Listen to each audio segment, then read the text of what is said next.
ایک آدمی تھا جس کا نام تھا غلام ابو لؤلؤ فیروز وجوسی. یہ مغیرہ ابن شعبہ رضی اللہ تعالیٰ عنہ کا غلام تھا. یہ بڑھئی بھی تھا، لکڑی کا کام بھی کرتا تھا، لوہار بھی تھا، چکی بھی بناتا تھا. تینوں کاموں میں بڑا ماہر تھا.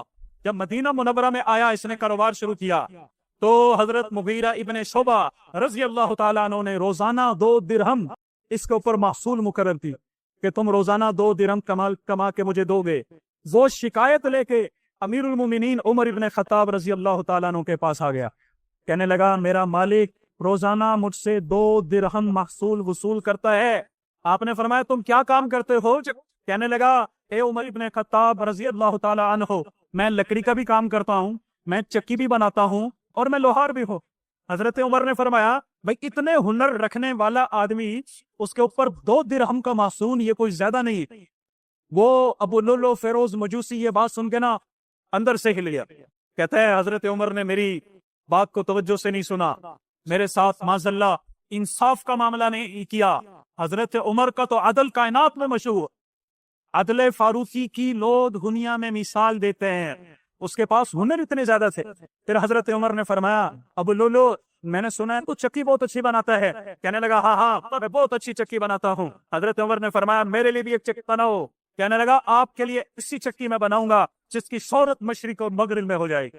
حضرت عمر اندر کی فراست سے سمجھ گئے کہ یہ مجھے قتل کی دھمکی دے رہا ہے، لیکن ظاہراً کوئی ثبوت نہیں تھا، اس لیے اس کے اوپر کوئی کاروائی نہیں کی. وہ چلا گیا. پہلے ہی جلتا بھونتا رہتا تھا حضرت عمر کے نام سے، یہ باپ کا بہانہ بنا کے، اور اس نے کینہ، بغض، حسد، دشمنی اپنے سینے کے اندر اس نے پیدا کر، اور چلا گیا اور جا کے خنجر خریدا اور اس کو پورا 1 مہینہ اس میں زہر کے اندر ڈالے رکھا.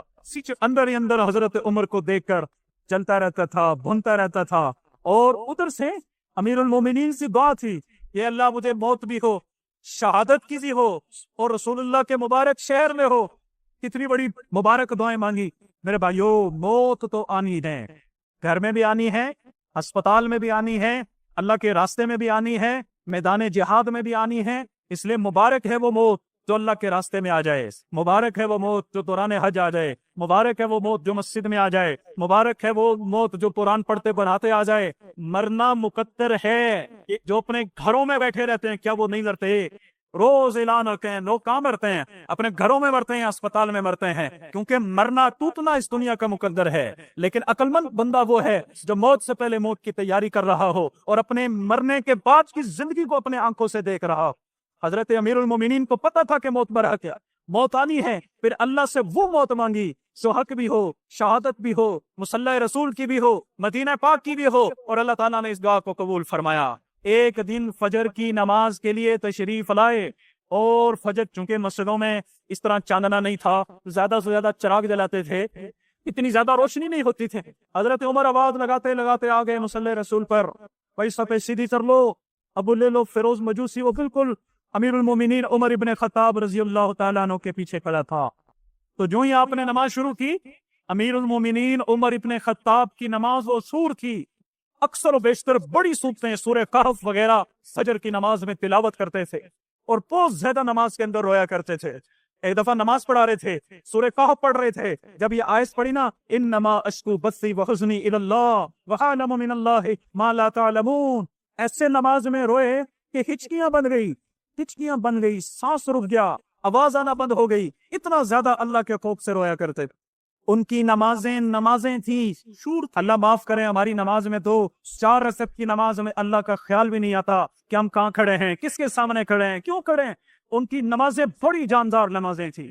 تو اس بدبخت نے دوران نماز خنجر نکال کے سیدھا امیر المومنین کی پیٹھ میں زور سے مارا، اور وہ خنجر آر پار ہو گیا. امیر المومنین عمر ابن خطاب گر گئے. صحابہ کرام نے نماز کو توڑنا چاہا. امیر المومنین عمر ابن خطاب نے اشارہ کیا کہ نہیں، نماز مت توڑو، نماز بڑی اہم چیز ہے.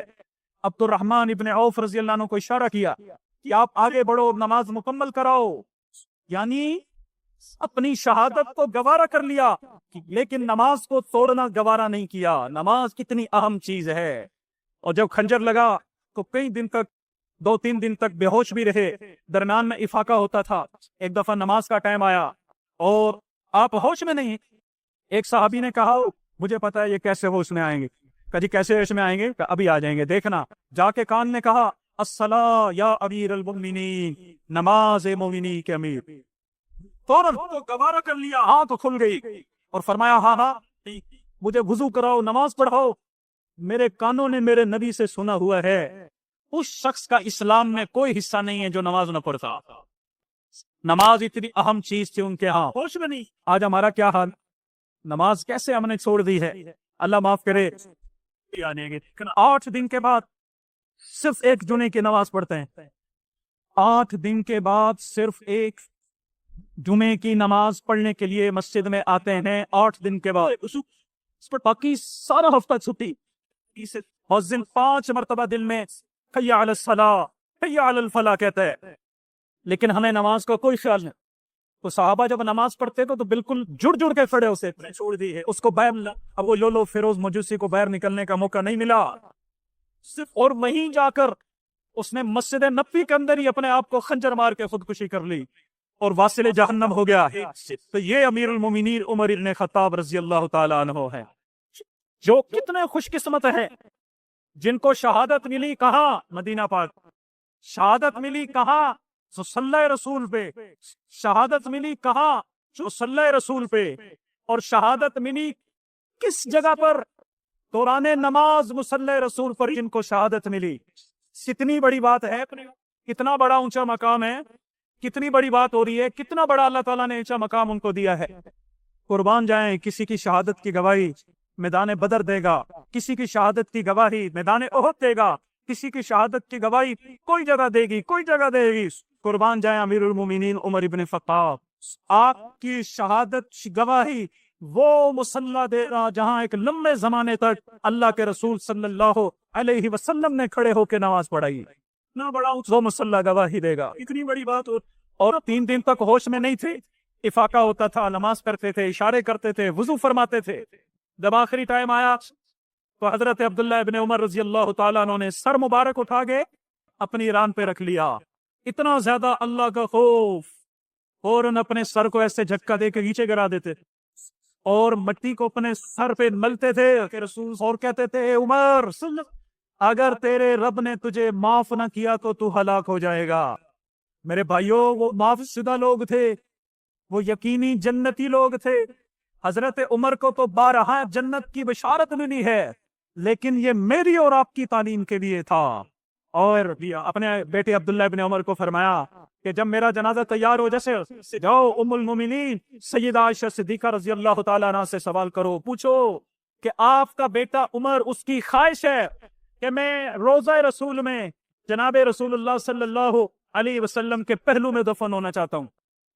جب اجازت مانگی گئی تو اماں جان نے کہا کہ یہ جگہ تو میں نے اپنے لیے رکھی ہوئی تھی، لیکن میں اپنے اوپر کی عمر ابن خطاب کو ترجیح دوں گی کہ وہ ساری زندگی آمنہ کے لال کے ساتھ. مختلف روایات آتی ہیں. آپ نے فرمایا میں ابو بکر اور عمر، میں ابو بکر اور عمر، میں ابو بکر عمر چلے، میں ابو بکر عمر بیٹھے. بہت ساری روایات میں ان تینوں کا بڑا ساتھ تھا. اللہ تعالیٰ نے بڑی زبردست قسم کی جوڑی بنائی تھی. اور مصلی رسول اور پھر حجرہ عائشہ، یہ کون سی جگہ ہے؟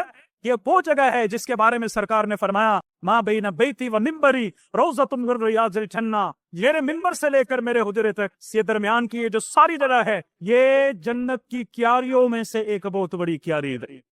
جو لوگ حج عمرہ کرنے گئے ہیں انہوں نے دیکھا ہوگا پہلی جالی ہے جہاں لکھا ہوا ہے ان السلام علی رسول اللہ، یہاں اللہ کے رسول کے اوپر سلام پڑھو. دوسری جالی پہ لکھا ہوا ہے ان السلام علی ابو بکر صدیق رضی اللہ تعالی عنہ، کہ یا ابو بکر صدیق رضی اللہ عنہ پہ سلام پڑھو. تیسری جالی میں لکھا ہوا ہے ان السلام علی عمر بن الخطاب رضی اللہ تعالی عنہ، کہ یہاں پہ جناب امیر المومنین عمر ابن خطاب رضی اللہ تعالی عنہ پہ سلام پڑھو.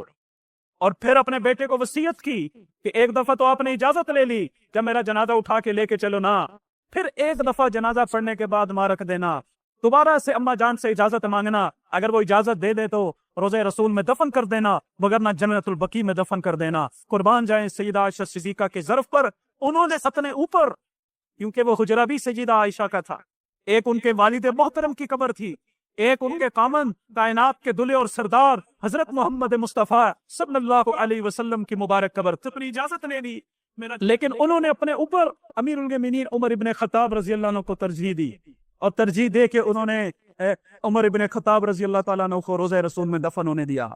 تو میرے محترم بھائیو اور دوستو، اس میں میرے لیے اور آپ کے لیے کیا سبق؟ جو جس کی صحبت اختیار کرتا ہے، جن کے ساتھ وہ جیتا ہے، انہی کے ساتھ مرتا ہے، انہی کے ساتھ اٹھتا ہے۔